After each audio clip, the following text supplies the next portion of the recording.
This recording is in the public domain. Read by Bob Newfeld. A Christmas Carol by Charles Dickens. Stave 4.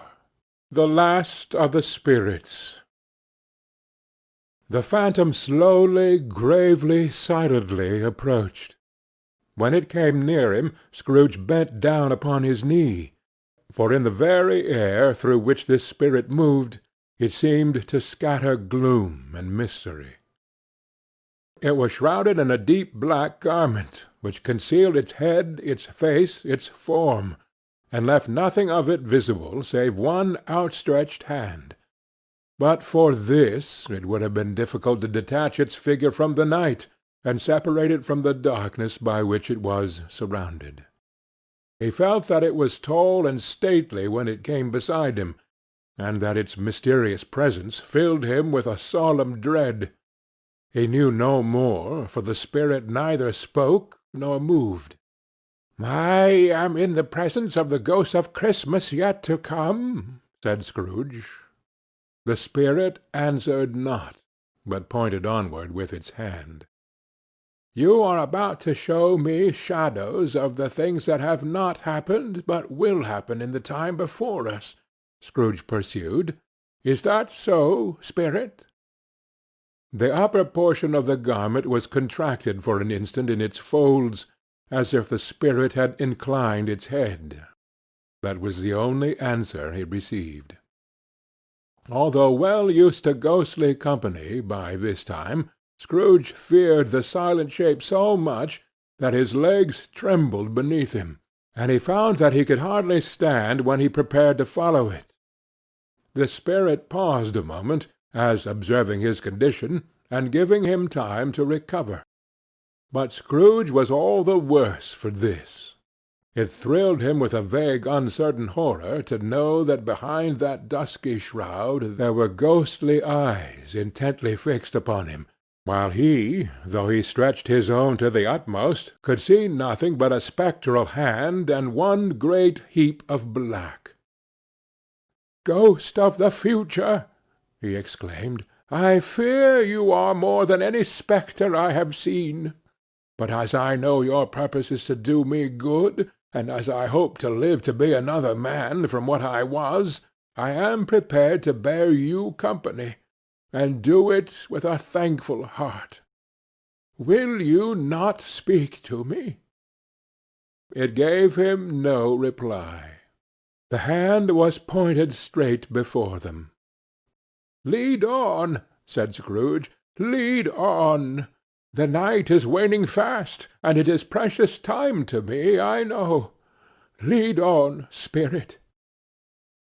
The phantom moved away as it had come towards him. Scrooge followed in the shadow of its dress, which bore him up, he thought, and carried him along. They scarcely seemed to enter the city, for the city rather seemed to spring up about them and encompass them as its own act.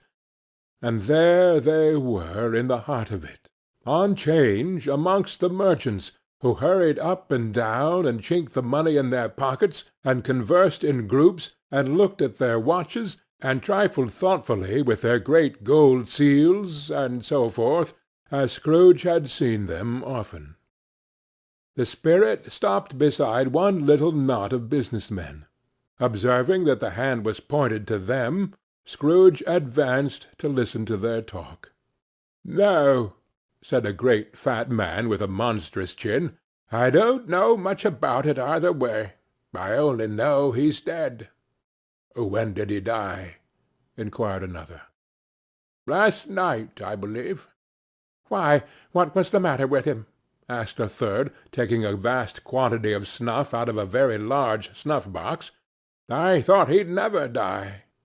"God knows," said the first, with a yawn. "What has he done with his money?" asked a red-faced gentleman with a pendulous excrescence on the end of his nose that shook like the gills of a turkey-cock. "I haven't heard," said the man with the large chin, yawning again. "Left it to his company, perhaps. He hasn't left it to me. That's all I know." The pleasantry was received with a general laugh. "It's likely to be a very cheap funeral," said the same speaker, "for upon my life I don't know of anybody to go to it. Suppose we make up a party and volunteer? I don't mind going, if a lunch is provided," observed the gentleman with the excrescence on his nose, "but I must be fed if I make one." Another laugh. "Well, I am the most disinterested among you, after all," said the first speaker, "for I never wear black gloves, and I never eat lunch. But I'll offer to go, if anybody else will. When I come to think of it, I'm not at all sure that I wasn't his most particular friend, for we used to stop and speak whenever we met. Bye-bye." Speakers and listeners strolled away, and mixed with other groups. Scrooge knew the men, and looked towards the spirit for an explanation. The phantom glided on into a street. His finger pointed to two persons meeting. Scrooge listened again, thinking that the explanation might lie here. He knew these men also perfectly. They were men of business, very wealthy, and of great importance. He had made a point always of standing well in their esteem, in a business point of view, that is, strictly in a business point of view. "How are you?" said one. "How are you?" returned the other. "Well," said the first, "Old Scratch has got his own at last, eh?" "So I am told," returned the second. "Cold, isn't it? Seasonable for Christmas time. You're not a skater, I suppose?" "No, no. Something else to think of. Good morning." Not another word. That was their meeting, their conversation, and their parting. Scrooge was at first inclined to be surprised that the spirit should attach importance to conversations apparently so trivial, but feeling assured that they must have some hidden purpose, he set himself to consider what it was likely to be. They would scarcely be supposed to have any bearing on the death of Jacob, his old partner, for that was past, and this ghost's province was the future. Nor could he think of any one immediately connected with himself to whom he could apply them. But nothing doubting that to whomsoever they applied they had some latent moral for his own improvement, he resolved to treasure up every word he heard, and everything he saw, and especially to observe the shadow of himself when it appeared. For he had an expectation that the conduct of his future self would give him the clue he missed, and would render the solution of these riddles easy. He looked about in that very place for his own image, but another man stood in his accustomed corner, and though the clock pointed to his usual time of day for being there, he saw no likeness of himself among the multitudes that poured in through the porch. It gave him little surprise, however, for he had been revolving in his mind a change of life, and thought and hoped he saw his new-born resolutions carried out in this. Quiet and dark, beside him stood the phantom, with his outstretched hand. When he roused himself from his thoughtful quest, he fancied from the turn of the hand, and its situation in reference to himself, that the unseen eyes were looking at him keenly. It made him shudder, and feel very old. They left the busy scene, and went into an obscure part of the town, where Scrooge had never penetrated before, although he recognized its situation and its bad repute. The ways were foul and narrow, the shops and houses wretched, the people half naked, drunken, slipshod, ugly. Alleys and archways, like so many cesspools, disgorged their offences of smell and dirt and life upon the straggling streets, and the whole quarter reeked with crime, with filth and misery.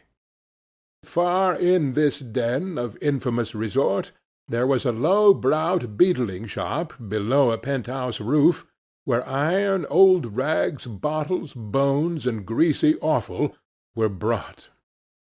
Upon the floor within were piled up heaps of rusty keys, nails, chains, hinges, files, scales, weights, and refuse iron of all kinds. Secrets that few would like to scrutinize were bred and hidden in mountains of unseemly rags, masses of corrupted fat, and sepulchres of bones. Sitting in among the wares he dealt in, by a charcoal stove made of old bricks, was a grey-haired rascal nearly 70 years of age, who had screened himself from the cold air without by a frowsy curtaining of miscellaneous tatters hung upon a line, and smoked his pipe in all the luxury of calm retirement. Scrooge and the phantom came into the presence of this man just as a woman with a heavy bundle slunk into the shop. But she had scarcely entered when another woman, similarly laden, came in too, and she was closely followed by a man in faded black, who was no less startled by the sight of them than they had been upon the recognition of each other. After a short period of blank astonishment, in which the old man with the pipe had joined them, they all three burst into a laugh. "Let the charwoman alone to be the first," cried she who had entered first. "Let the laundress alone to be the second, and let the undertaker's man alone to be the third. Look here, old Joe, here's a chance, if we haven't all three met here without meaning it." "You couldn't have met in a better place," said old Joe, removing his pipe from his mouth. "Come into the parlour. You were made free of it long ago, you know, and the other two ain't strangers. Stop till I shut the door of the shop. Ah, how it skreeks! There ain't such a rusty bit of metal in the place as its own hinges, I believe, and I'm sure there's no such old bones here as mine. We're all suitable to our calling. We're well matched. Come into the parlour. Come into the parlour." The parlour was the space between the screen of rags. The old man raked the fire together with an old stair-rod, and having trimmed his smoky lamp, for it was night, with the stem of his pipe, put it in his mouth again. While he did this, the woman who had already spoken threw her bundle on the floor, and sat down in a flaunting manner on a stool, crossing her elbows on her knees, and looking with a bold defiance at the other two. "What odds, then? What odds, Mrs. Dilber?" said the woman. "Every person has a right to take care of themselves. He always did." "That's true, indeed," said the laundress. "No man more so." "Why, then, don't stand staring as if you was afraid, woman. Who's the wiser? We're not going to pick holes in each other's coats, I suppose." "No, indeed," said Mrs. Dilber and the man together. "We should hope not." "Very well, then," cried the woman. "That's enough. Who's the worse for the loss of a few things like these? Not a dead man, I suppose?" "No, indeed," said Mrs. Dilber. "If he wanted to keep 'em after he was dead, a wicked old screw," pursued the woman, "why, wasn't he natural in his lifetime?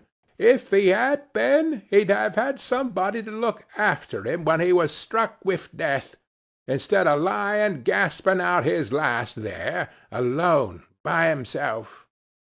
"It's the truest word that ever was spoken," said Mrs. Dilber. "It's a judgment on him." "I wish it was a little heavier judgment," replied the woman. "And it should have been, you may depend on it, if I could have laid my hands on anything else. Open that bundle, old Joe, and let me know the value of it. Speak out plain. I'm not afraid to be the first, nor afraid for them to see it. We know pretty well that we were helping ourselves before we met here, I believe. It's no sin. Open the bundle, Joe." But the gallantry of her friends would not allow of this, and the man in faded black, mounting the breach first, produced his plunder. It was not extensive, A seal or two, a pencil-case, a pair of sleeve-buttons, and a brooch of no great value were all. They were severally examined and appraised by old Joe, who chalked the sums he was disposed to give for each upon the wall, and added them up into a total when he found there was nothing more to come. "That's your account," said Joe, "and I wouldn't give another sixpence if I was to be boiled for not doing it. Who's next?" Mrs. Dilber was next. Sheets and towels, a little wearing apparel, 2 old-fashioned silver teaspoons, a pair of sugar tongs, and a few boots. Her account was stated on the wall in the same manner. "I always give too much to ladies. It's a weakness of mine, and that's the way I ruin myself," said old Joe. "That's your account. If you asked me for another penny, and made it an open question, I'd repent of being so liberal and knock off half a crown." "And now undo my bundle, Joe," said the first woman. Joe went down on his knees for the greater convenience of opening it, and having unfastened a great many knots, dragged out a large and heavy roll of some dark stuff. "What do you call this?" said Joe. "Bed curtains?" "Ah!" returned the woman, laughing and leaning forward on her crossed arms. "Ha, ha, ha! Bed curtains! You don't mean to say you took 'em down, rings and all, with him lying there?" said Joe. "Yes, I do," replied the woman. "Why not?" "Why, you were born to make your fortune," said Joe, "and you'll certainly do it." "I certainly shan't hold my hand, when I can get anything in it by reaching out, for the sake of such a man as he was, I promise you, Joe," returned the woman coolly. "Don't drop that oil upon the blankets, now." "His blankets?" asked Joe. "Who else's do you think?" replied the woman. "He isn't likely to take cold without 'em, I dare say." "I hope he didn't die of anything catching, eh?" said old Joe, stopping in his work and looking up. "Don't you be afraid of that," returned the woman. "I ain't so fond of his company that I'd loiter about him for such doings, if he did. Ah, you may look through that shirt till your eyes ache, but you won't find a hole in it, nor a threadbare place. It's the best he had, and a fine one, too. They'd have wasted it if it hadn't been for me." "What do you call wasting it?" asked old Joe. "Putting it on him to be buried in, to be sure," replied the woman with a laugh. "Somebody was fool enough to do it, but I took it off again. If calico ain't good enough for such a purpose, it isn't good enough for anything. It's quite as becoming to the body. He can't look uglier than he did in that one." Scrooge listened to this dialogue in horror. As they sat grouped about their spoil in the scanty light afforded by the old man's lamp, he viewed them with a detestation and disgust which could hardly have been greater, though they had been obscene demons marketing the corpse itself. "Ha, ha, ha!" laughed the same woman, when old Joe, producing a flannel bag with money in it, told out their several gains upon the ground. "This is the end of it, you see. He frightened every one away from him when he was alive, to profit us when he was dead. Ha, ha, ha, ha!" "Spirit," said Scrooge, shuddering from head to foot, I see. The case of this unhappy man might be my own. My life tends that way now. Merciful heaven! What is this?" He recoiled in terror, for the scene had changed, and now he almost touched a bed, a bare uncurtained bed, on which, beneath a ragged sheet, there lay a something covered up, which, though it was dumb, announced itself in awful language. The room was very dark, too dark to be observed with any accuracy, though Scrooge glanced round it in obedience to a secret impulse, anxious to know what kind of room it was. A pale light, rising in the outer air, fell straight upon the bed, and on it, plundered and bereft, unwatched, unwept, uncared for, was the body of this man. Scrooge glanced towards the phantom. Its steady hand was pointed to the head. The cover was so carelessly adjusted that the slightest raising of it, the motion of a finger upon Scrooge's part, would have disclosed the face. He thought of it, felt how easy it would be to do, and longed to do it, but had no more power to withdraw the veil than to dismiss the spectre at his side. O cold, cold, rigid, dreadful death, set up thine altar here, and dress it with such terrors as thou hast at thy command, for this is thy dominion. But of the loved, revered, and honoured head thou canst not turn one hair to thy dread purposes, and make one feature odious. It is not that the hand is heavy, and will fall down when released. It is not that the heart and pulse are still, but that the hand was open, generous, and true, the heart brave, warm, and tender, and the pulse a man's. Strike, Shadow, strike, and see his good deeds springing from the wound to sow the world with life immortal. No voice pronounced these words in Scrooge's ears, and yet he heard them when he looked upon the bed. He thought if this man could be raised up now, what would be his foremost thoughts? Avarice, hard-dealing, griping cares? They have brought him a rich end, truly. He lay in the dark, empty house, with not a man, a woman, or a child to say that he was kind to me in this or that, and for the memory of one kind word I will be kind to him. A cat was tearing at the door, and there was a sound of gnawing rats beneath the hearthstone. What they wanted in the room of death, and why they were so restless and disturbed, Scrooge did not dare to think. "Spirit," he said, "this is a fearful place. In leaving it, I shall not leave its lesson. Trust me. Let us go." Still the ghost pointed with an unmoved finger to the head. "I understand you," Scrooge returned, "and I would do it if I could. But I have not the power, Spirit. I have not the power." Again it seemed to look upon him. "If there is any person in the town who feels emotion caused by this man's death," said Scrooge, quite agonized, "show that person to me, Spirit. I beseech you." The phantom spread its dark robe before him for a moment like a wing, and withdrawing it revealed a room by daylight, where a mother and her children were.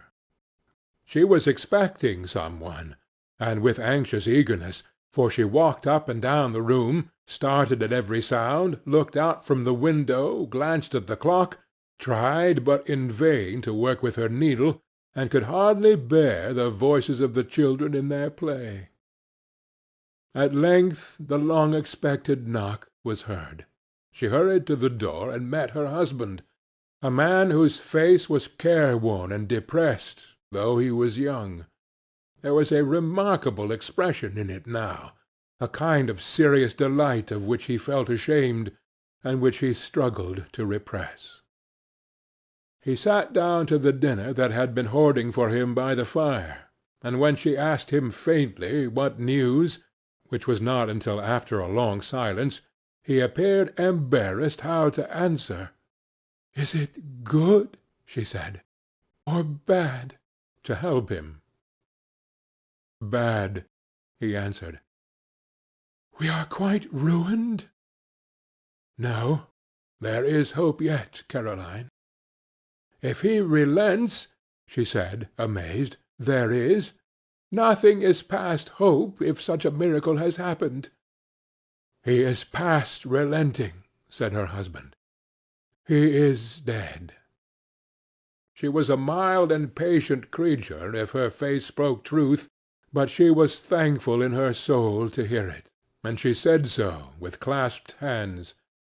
She prayed forgiveness the next moment, and was sorry, but the first was the emotion of her heart.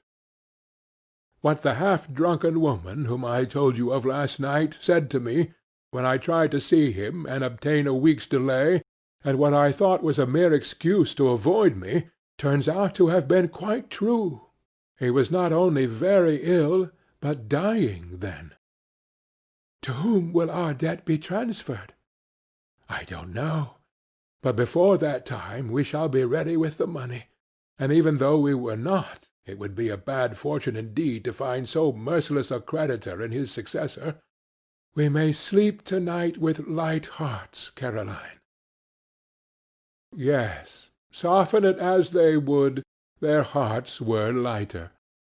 The children's faces, hushed and clustered round to hear what they so little understood, were brighter, and it was a happier house for this man's death. The only emotion that the ghost would show him, caused by the event, was one of pleasure.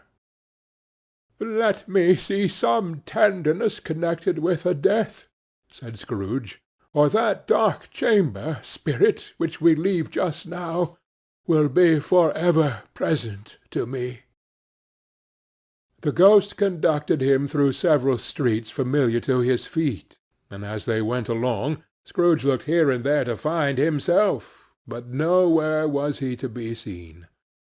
They entered poor Bob Cratchit's house, the dwelling he had visited before, and found the mother and the children seated round the fire.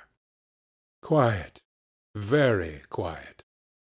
The noisy little Cratchits were as still as statues in one corner, and sat looking up at Peter, who had a book before him. The mother and her daughters were engaged in sewing, but surely they were very quiet. "And he took a child and set him in the midst of them." Where had Scrooge heard these words? He had not dreamed them. The boy must have read them out as he and the spirit crossed the threshold. Why did he not go on? The mother laid her work upon the table, and put her hand up to her face. "The colour hurts my eyes," she said. "The colour? Oh, poor Tiny Tim!" "They're better now again," said Cratchit's wife. "It makes them weak by candlelight, and I wouldn't show weak eyes to your father when he comes home for the world. It must be near his time." "Past it, rather," Peter answered, shutting up his book. "But I think he has walked a little slower than he used, these few last evenings, mother." They were very quiet again. At last she said, and in a steady, cheerful voice that only faltered once, I have known him walk with Tiny Tim upon his shoulder, very fast indeed." "And so have I," cried Peter, "often." "And so have I," explained another. So had all. "But he was very light to carry," she resumed, intent upon her work, "and his father loved him, so it was no trouble, no trouble. Ah, and there is your father at the door." She hurried out to meet him, and little Bob, in his comforter—he had need of it, poor fellow—came in. His tea was ready for him on the hob, and they all tried who should help him to it most. Then the two young Cratchits got upon his knees, and laid, each child a little cheek, against his face, as if they said, "Don't mind it, father. Don't be grieved." Bob was very cheerful with them, and spoke pleasantly to all the family. He looked at the work upon the table, and praised the industry and speed of Mrs. Cratchit and the girls. They would be done long before Sunday, he said. "Sunday? You went to-day, then, Robert?" said his wife. "Yes, my dear," returned Bob. "I wish you could have gone. It would have done you good to see how green a place it is. But you'll see it often. I promised him that I would walk there on a Sunday." My little child!" cried Bob. "My little child!" He broke down all at once. He couldn't help it. If he could have helped it, he and his child would have been further apart, perhaps, than they were. He left the room and went upstairs into the room above, which was lighted cheerfully and hung with Christmas. There was a chair set close beside the child, and there were signs of some one having been there lately. Poor Bob sat down in it, and when he had thought a little and composed himself, he kissed the little face. He was reconciled to what had happened, and went down again quite happy. They drew about the fire and talked, the girls and mother working still. Bob told them of the extraordinary kindness of Mr. Scrooge's nephew, whom he had scarcely seen but once, and who, meeting him in the street that day, and seeing that he looked "just a little down, you know," said Bob, inquired what had happened to distress him. "On which," said Bob, "for he is the pleasantest spoken gentleman you ever heard, I told him. 'I am heartily sorry for it, Mr. Cratchit,' he said, 'and heartily sorry for your good wife.' By the by, how he ever knew that, I don't know." "Knew what, my dear?" "Why, that you were a good wife," replied Bob. "Everybody knows that," said Peter. "Very well observed, my boy," cried Bob. "I hope they do." "Heartily sorry," he said, "for your good wife. If I can be of service to you in any way," he said, giving me his card, "that's where I live. Pray come to me." Now, it wasn't, cried Bob, for the sake of anything he might be able to do for us, so much as for his kind way, that this was quite delightful. It really seemed as if he had known our Tiny Tim, and felt with us. "I'm sure he's a good soul," said Mrs. Cratchit. "You would be surer of it, my dear," returned Bob, "if you saw and spoke to him. I shouldn't be at all surprised, mark what I say, if he got Peter a better situation." "Only hear that, Peter," said Mrs. Cratchit. "And then," cried one of the girls, "Peter will be keeping company with some one and setting up for himself." "Get along with you," retorted Peter, grinning. "It's just as likely as not," said Bob, "one of these days, though there's plenty of time for that, my dear. But however and whenever we part from one another, I am sure we shall none of us forget Tiny Tim, shall we? Or this first parting that there was among us." "Never, father," cried they all. "And I know," said Bob, "I know, my dears, that when we recollect how patient and how mild he was, although he was a little child, we shall not quarrel easily among ourselves, and forget poor Tiny Tim in doing it." "No, never, father," they all cried again. "I am very happy," said little Bob. "I am very happy." Mrs. Cratchit kissed him, his daughters kissed him, the two young Cratchits kissed him, and Peter and himself shook hands.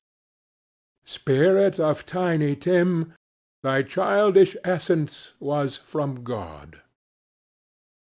"Spectre," said Scrooge, "something informs me that our parting moment is at hand. I know it, but I know not how. Tell me what man that was whom we saw lying dead." The ghost of Christmas yet to come conveyed him, as before, though at a different time, he thought. Indeed, there seemed no order in these latter visions, save that they were in the future, into the resorts of business men, but showed him not himself. Indeed, the spirit did not stay for anything, but went straight on, as to the end just now desired, until besought by Scrooge to tarry for a moment.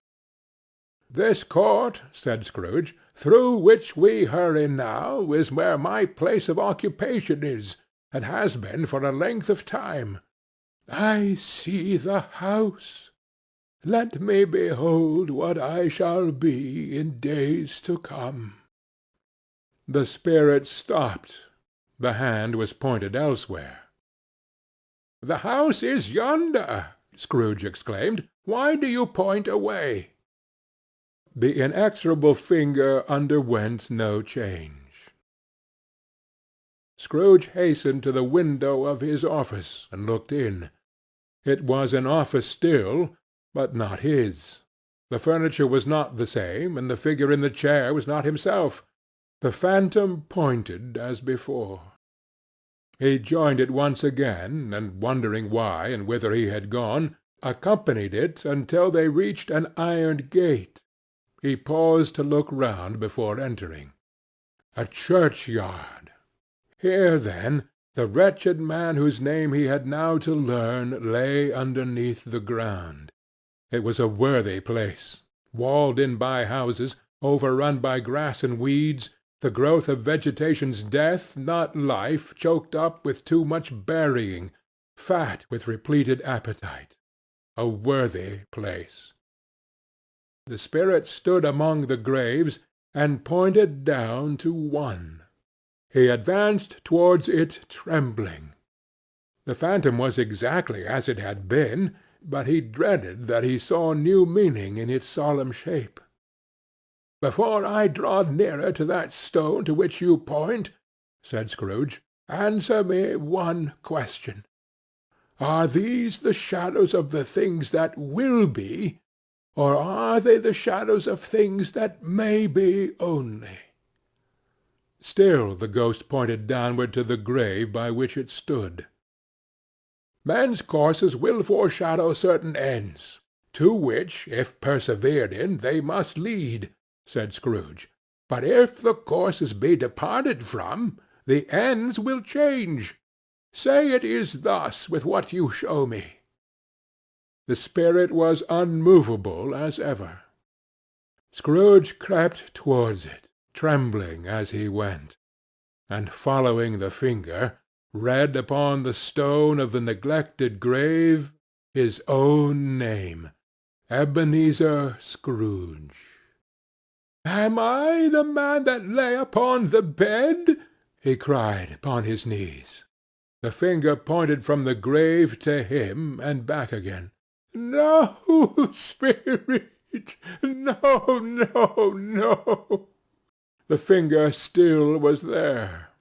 "Spirit!" he cried, tightly clutching at its robe. "Hear me! I am not the man I was. I will not be the man I must have been but for this intercourse. Why show me this, if I am past all hope?" For the first time the hand appeared to shake. "Good spirit," he pursued, as down upon the ground he fell before it, "your nature intercedes for me, and pities me. Assure me that I yet may change these shadows you have shown me, by an altered life." The kind hand trembled. "I will honor Christmas in my heart, and try to keep it all the year. I will live in the past, the present, and the future. The spirits of all three shall strive within me. I will not shut out the lessons that they teach. Oh, tell me I may sponge away the writing on this stone." In his agony he caught the spectral hand. It sought to free itself, but he was strong in his entreaty, and detained it. The spirit, stronger yet, repulsed him. Holding up his hands in a last prayer to have his fate reversed, he saw an alteration in the phantom's hood and dress. It shrunk, collapsed, and dwindled down into a bedpost. End of Stave 4